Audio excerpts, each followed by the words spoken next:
Hey you, it's another beautiful day. Let's watch some stuff.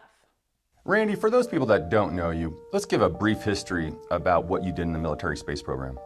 Sure. Well, I'm a captain, United States Marine Corps Special Section, which is the covert military space program arm of the Marine Corps, which was formed in about the 1954 timeframe by President Dwight D. Eisenhower as a response to his lack of cooperation that he was getting from the MJ-12 committee. So in the late 1960s, they were developing a augmented soldier program to build soldiers genetically from the ground up, which I was in a program in the late 1960s called Project Moonshadow. So I was genetically engineered from the ground up, tinkered with some extraterrestrial hybridized DNA to, be smarter, faster, stronger for soldiering abilities. Was trained as a toddler through adolescence, teenage years, deployed when I was 17 years old for a 20-year tour of duty where I spent a little over 17 years in the MDF, which is the Mars Defense Force, which is a contracting agency that works for the Mars Colony Corporation, which is under the umbrella of the ICC, or the International Corporate Conglomerate. I was in the infantry there on the ground, mostly scuffling with indigenous reptoids and indigenous insectoids territorially, mostly really to test military equipment. And then at the end of that period, I was given a promotion, got to go to flight school, and finished out my 20-year tour as a pilot in an air wing aboard the EDF SS Nautilus, which stands for Earth Defense Force Starship Nautilus, which is basically an aircraft carrier in space, patrolling the solar system to keep interlopers out. All right, so almost every single part of my brain wants to scream that this guy is just loaded with, BS. But then the fun part of my brain is like, what? He was bred and enhanced to be a super soldier, and they sent his butt to Mars? How freaking awesome is that? Where he's battling with insectoids and reptoids and testing out weapons and all that cool stuff for the ICC? Hello, that's rad. Do you know why the public isn't allowed to visit the Statue of Liberty's torch? It's been closed since the Black Tom explosion in 1916, which damaged the statue. German saboteurs set off the explosives to hinder American munitions from being shipped to Allies in World War I. This massive explosion resulted in 4 fatalities and caused millions of dollars in damages. About a week ago, one of my viewers, Anaya Young, had mentioned thinking that I had talked about not being able to access the Statue of Liberty's torch, which made me kind of investigate it a little bit for him. And apparently, since 1916, it's been, inaccessible. In 1986, there was a whole restoration and they changed out the torch, and now it's got the gold one that we see now, and it's still, you can't go up there. There's a super narrow passageway, so it's not open to the public. I'm sure repair people and stuff can go up there, and I've seen people do videos up there for why, I don't know, but open to the general public, no. A few days ago, Donald Trump said that when he gets into office, he's going to eliminate taxes on tipped employees. So that means anyone that's a waiter, a valet driver, or even a car wash attendee will not have to pay taxes on the tips that they receive. But just yesterday, he took it a step further and said that he wants to eliminate the federal income tax. And he went on to say that the federal government would make up for this loss of revenue by imposing higher tariffs on imported goods from countries like China. Now, when I first heard him say this, I thought 2 things. 1, that sounds fucking awesome. But 2, it kind of sounds unrealistic. That is, until I did some digging on the federal income tax. So I'm about to give you a history lesson. Stay with me here. The founding fathers of this country never meant for us to pay this much in taxes. In fact, a federal income tax was never a thing until 1862, when Abraham Lincoln imposed a federal income tax of 3% to fund the Civil War. Once the war was over, we should have stopped paying federal income tax. But obviously that's not how it went down. So my point of this video is Trump wants to eliminate the federal income tax, which even the thought of that is fucking awesome. It may be a little unrealistic, but it's not impossible. I absolutely love his enthusiasm. Yes, it does sound a little unrealistic, but it's not impossible. Let's see how that goes. I know a lot of states already don't require you to pay state income tax. So would other states still require state income tax? I mean, that's fine because it's way less than federal, which is fine. But Some states don't even require that. So there's like no tax, period. Filing taxes doesn't happen. I can get on board with that. Right now, we only can fly in Earth orbit. That's the farthest that we can go. The kinds of technologies that we're testing out on space station are definitely helping us with our goals of going beyond low Earth orbit. Early in the next decade, a set of crewed flights will test and prove the systems required for exploration beyond low Earth orbit. And this is really the beginning, I think, of human beings leaving low Earth orbit. Come on now, those were just perfectly cut. I'm pretty sure they were just talking about the space station being in lower Earth orbit, because it's not like built to go farther out and do like space exploration, right? I'm sure that's what they're trying to do. That's the ultimate goal right now. And that was just cut to show, hey, this is my narrative. And my narrative is we went to the moon. And we're going to go back to the moon because we got to put trains on the moon and we got to mine the helium-3. We've been to the moon. Team, we've been to the moon. This billionaire fake his own death? Retail tycoon Karl Erwin Haub was declared dead after he vanished under mysterious circumstances in 2018 on a ski trip to Switzerland, but now it seems he may be living in Moscow with his mistress. Haub was last seen alone on the ski lift, but he never returned to his hotel, and his body was never found. He left behind a wife, 2 children, and a company of 75,000 employees. Now an investigation has revealed he's living in Moscow with Veronika Ermolova, who was 20 years his junior. Haub called her 13 times in the 3 days before his disappearance. What an extreme. Like, why do people do that? If you're not happy with the person you're with, you owe it to yourself and to them to just let them know, look, this is not working out. We need to stop doing this and do something different. You owe it to yourself and you owe it to your children to be the best that you can and be in their lives. I think that's the worst part, is that he left behind his children. I could not, for the life of me, leave behind my children for anything. Even if my husband and I were having problems to the point where I was like, I'm done, or he was like, I'm done, we would still maintain for our children, because they're the most important part of everything. Mankind is currently facing many threats. Due to the genetic researches, it is now possible to create a superhuman, a specialized human being, a genetically engineered athlete, scientist, military man. Yeah, the New York Yankees have been doing it for decades. You see those dudes? They are like freaking yoked, man. The New York Yankees, I swear, they breed them to be these gigantic, muscle-bound, just big-ass dudes.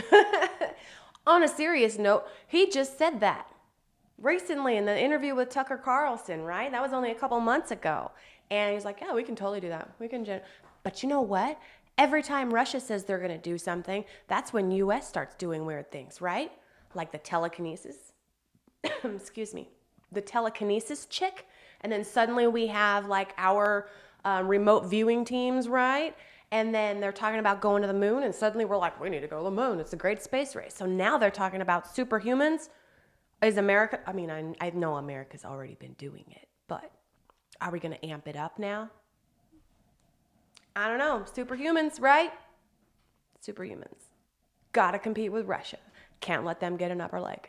China is trying to create real-life super soldiers. A team of military medical scientists in China claim they inserted a gene from a microscopic water bear into a human embryonic stem cells, which significantly increased the cell's resistance to radiation. They claim this groundbreaking research could lead to soldiers who could survive nuclear fallout. And this might be due to the water bear's insane adaptability, as over the years of scientific testing, it has survived negative 200 degrees Celsius, more than an hour in boiling water, and flown into space. The water bear can generate shield-like proteins to protect its cells against radiation and other environmental damage. Using CRISPR technology, the scientists found a way to introduce this gene into human DNA. Nearly 90% of the human cells carrying the water bear gene survived a lethal exposure to X-ray radiation. Now the scientist team wants to turn the embryonic stem cells modified with the water bear gene into blood-making cells. The cells could be implemented into bone marrow to generate new blood cells with resistance to radiation. First, if I may, it's pronounced nuclear.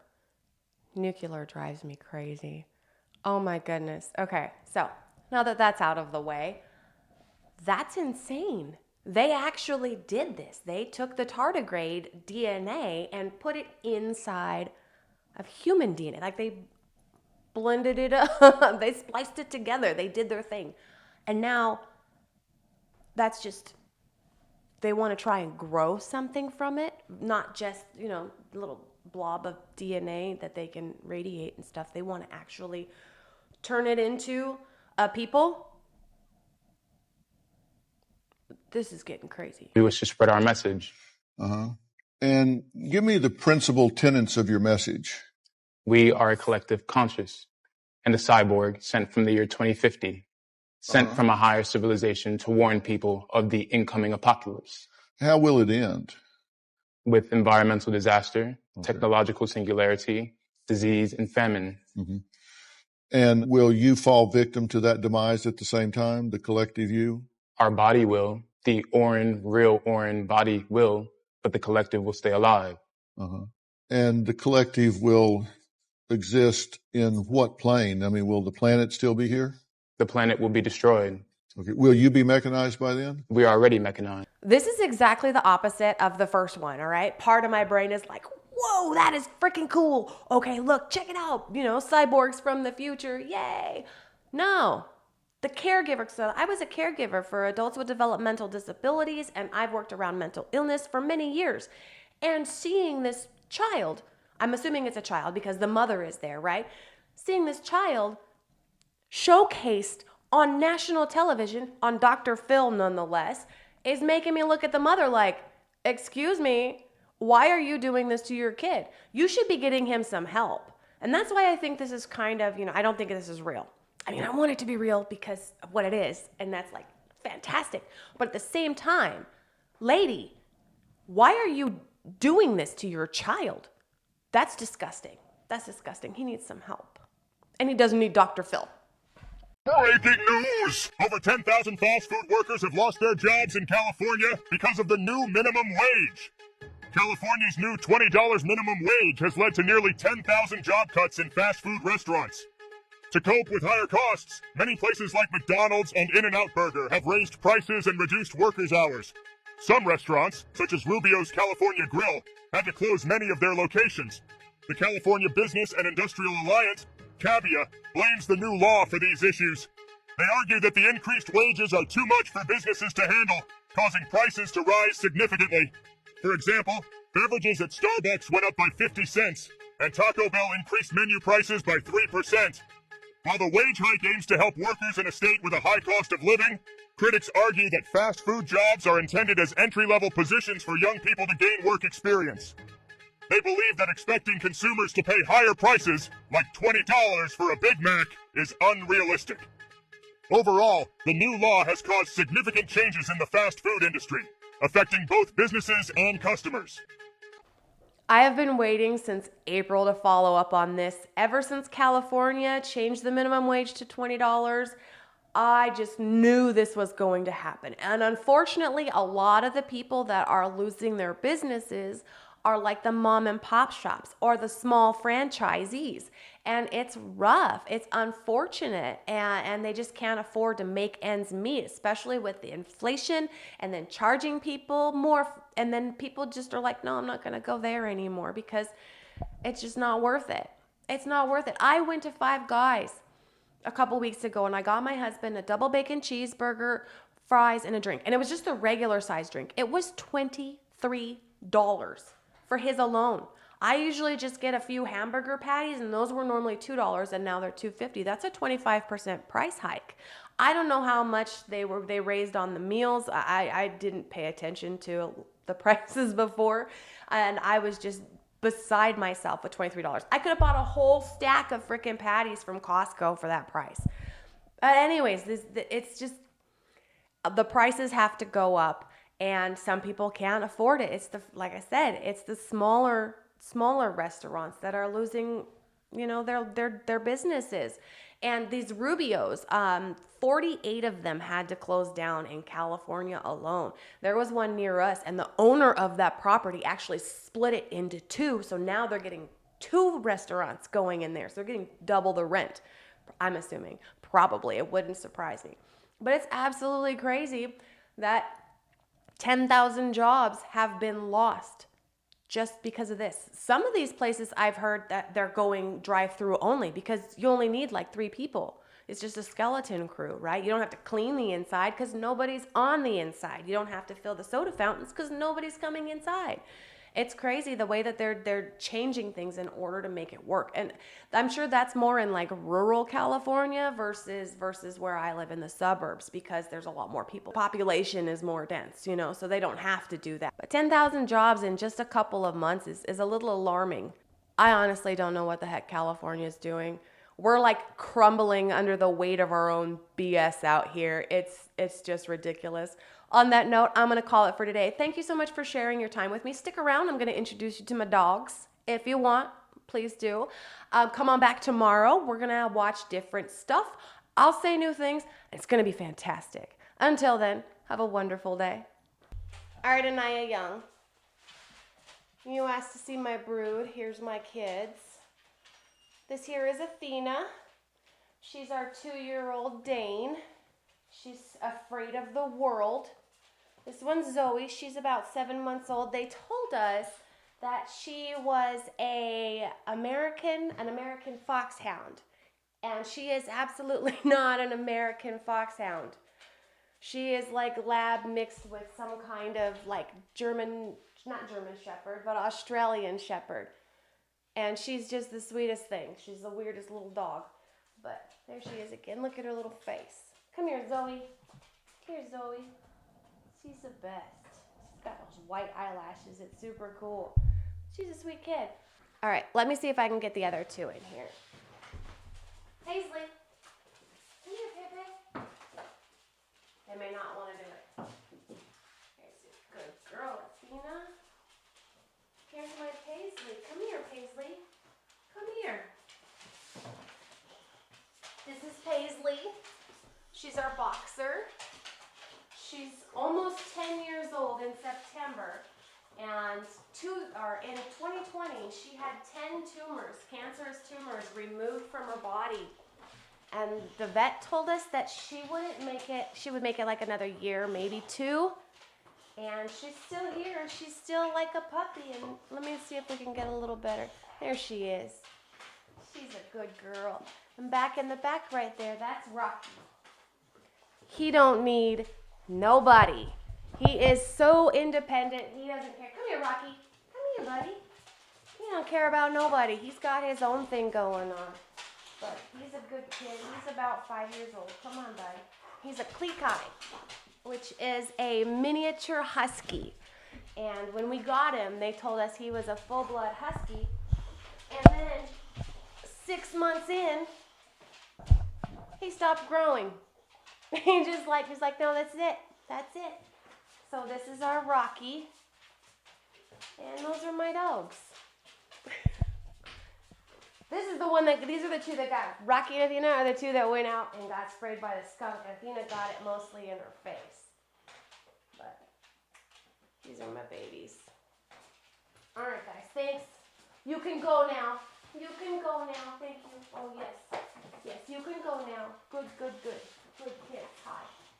Oh, my girls. Oh, my girls. I love you. All right, let's go. Come on. Out. All right. Thank you.